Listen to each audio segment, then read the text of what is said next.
Assalamualaikum warahmatullahi wabarakatuh. Halo semuanya, perkenalkan nama saya Julpianri dengan NIM A50125202124. Nah, pada hari ini saya berada di salah satu sekolah di Kota Palu, yaitu SMP Negeri 2 Palu. Nah, pada hari ini saya akan melakukan wawancara kepada salah satu guru di sekolah ini untuk memenuhi tugas mata kuliah saya, yaitu pengantar pendidikan yang diampu oleh Bapak Muyus Randini, Esos MPD. Untuk itu, ikuti saya.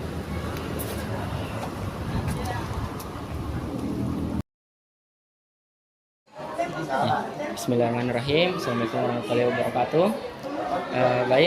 Bapak, jadi pada kesempatan kali ini saya diberikan tugas dari dosen pengampu saya mengenai pendidikan sepanjang hayat. Nah, sebelum masuk ke wawancara, saya berbicara dengan Bapak siapa? Ya, dengan Bapak Iskandar Almi, SPD, MPMAT. Jadi pekerjaan Bapak sebagai apa? Ya, sebagai guru atau SM di SMP Negeri 2 Palu yang mengampu mata pelajaran matematika. Terus sebelum Bapak menjadi guru atau pengajar, latar belakang pendidikan Bapak sebelumnya seperti apa? Ya, tentunya kita melewati pendidikan dasar SD 6 tahun dan SMP dengan SMA masing-masing 3 tahun.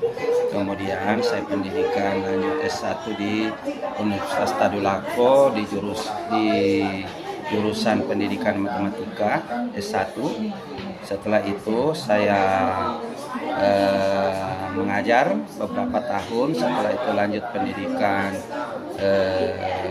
sertifikasi, pendidikan guru sertifikasi di UNJ, Universitas Pendidikan Gorontalo, kurang lebih 9 bulan.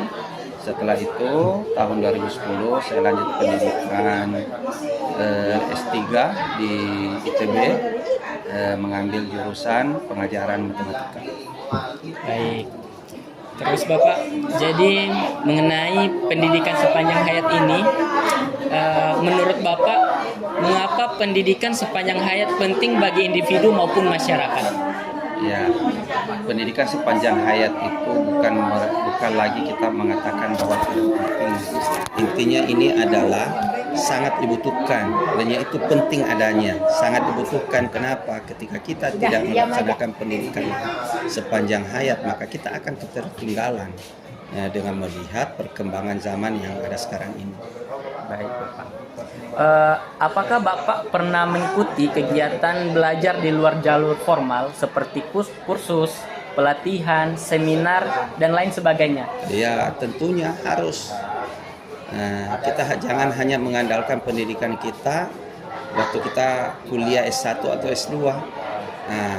Karena keadaan di lapangan tidak hanya itu yang kita dapatkan di lapangan. Makanya perlulah ada pendidikan non formal di luar, entah itu kursus atau entah itu pelatihan-pelatihan.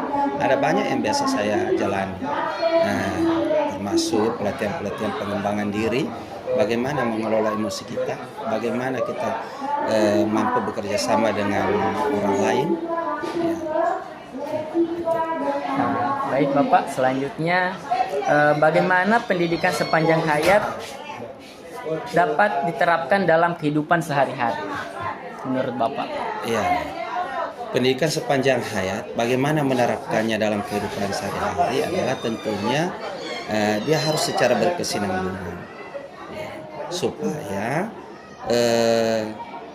kompetensi yang dimiliki oleh yang bersangkutan itu benar-benar bisa terkoneksi dengan perubahan-perubahan atau perkembangan-perkembangan yang terjadi, entah itu di lingkungan atau secara global.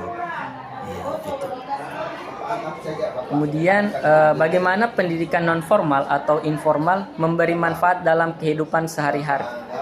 Ya, kalau pendidikan formal ya tentunya itu kita kalau tidak punya pendidikan formal secara kualifikasi ya tidak bisa, kita tidak memenuhi standar kan. Jadi minimal kita harus punya pendidikan formal. Ketika kita mau bekerja di suatu tempat ya harus ada, tapi itu tidak cukup. Makanya penting adanya pendidikan non formal, misalnya kursus-kursus.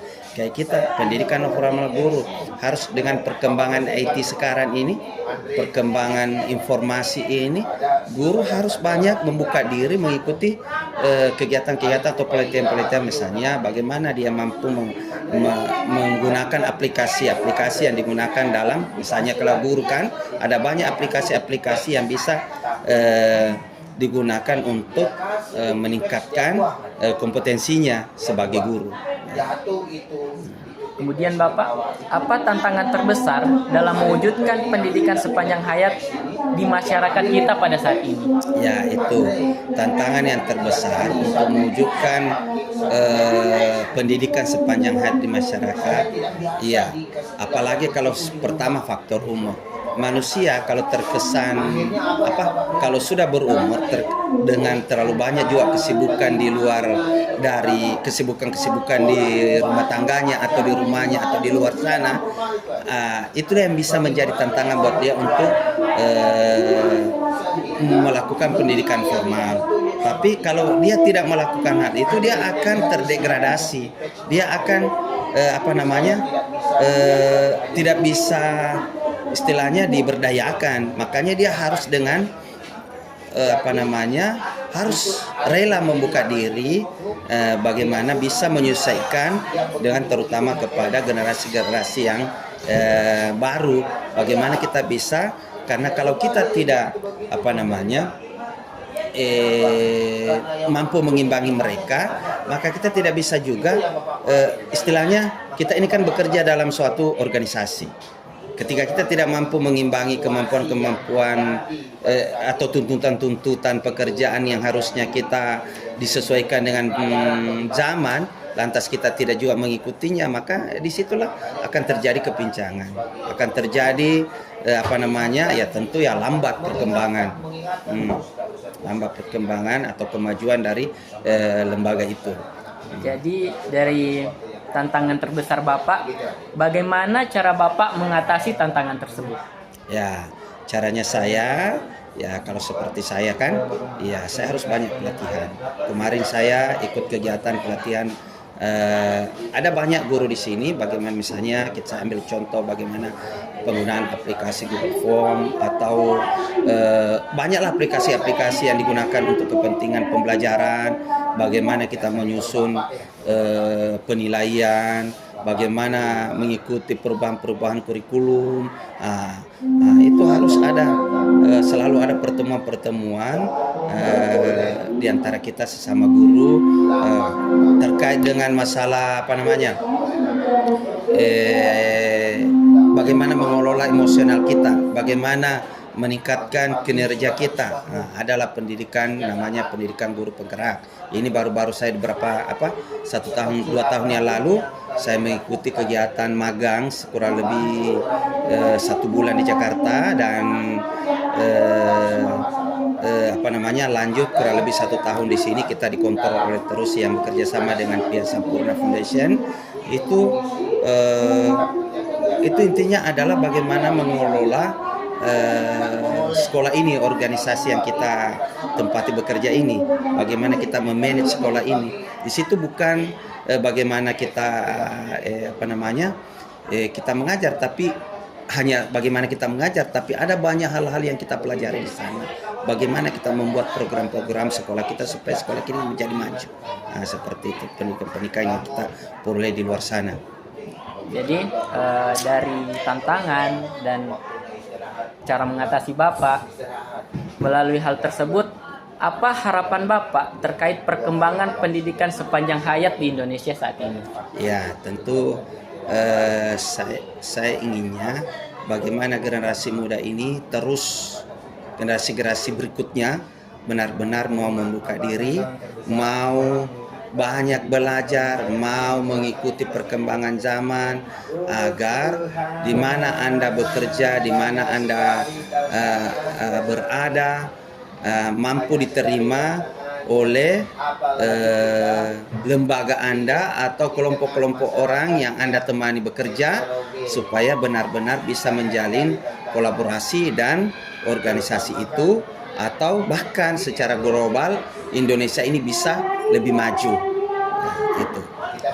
Jadi saya sekarang sebagai mahasiswa Bapak, apa pesan Bapak bagi saya sebagai mahasiswa agar saya semangat dalam menjalankan pendidikan sepanjang hayat? Ya, tentunya saya memberikan saran kepada kalian, terus kalian belajar, jangan hanya mengandalkan ilmu yang didapat dari kampus, tapi ada banyak ilmu di luar sana yang menanti Anda yang terkait dengan pengembangan atau peningkatan kompetensi Anda. Ilmu yang kita dapatkan dari kampus itu tidak cukup, apalagi terkait ilmu bagaimana mengelola kepribadian kita, kompetensi kita, kompetensi kepribadian. Jangan hanya punya kompetensi pedagogik, kompetensi ilmu basic Anda sebagai misalnya jurusan matematika misalnya kan, ya, jangan hanya menguasai ilmu matematika, tapi bagaimana Anda punya kompetensi kepribadian, mengelola emosional Anda, mengelola kepribadian Anda, ya tentunya harus banyak belajar dari luar. Jadi Anda terus harus mengasah, dan banyak ilmu-ilmu pengetahuan yang tidak cukup untuk kita dapatkan dari kampus. Tapi ada banyak di luar sana yang menuntut kita harus mengetahuinya. Karena itu sangat berperan dalam berguna atau bermanfaat untuk aplikasinya terkait dengan rutinitas kita, profesi kita, terutama sebagai guru. Demikian.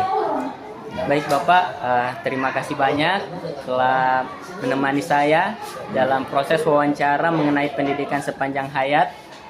Untuk itu saya akhiri wawancara hari ini. Wabillahi taufiq wal hidayah. Wassalamualaikum warahmatullahi wabarakatuh. Waalaikumsalam warahmatullahi wabarakatuh. Terima kasih Bapak. Ya, terima kasih. Nah, kesimpulannya dari wawancara yang saya lakukan adalah bahwa pendidikan itu sangat penting. Karena melalui pendidikan kita dapat berkembang dan beradaptasi dengan zaman. Dan melalui pendidikan juga kita tidak hanya mengenal tentang pendidikan formal, tapi kita akan mengenal bagaimana individu kita memahami aspek-aspek dan keterampilan dalam proses belajar dan mengajar. Sekian, wabillahi taufiq wal hidayah. Assalamualaikum warahmatullahi wabarakatuh.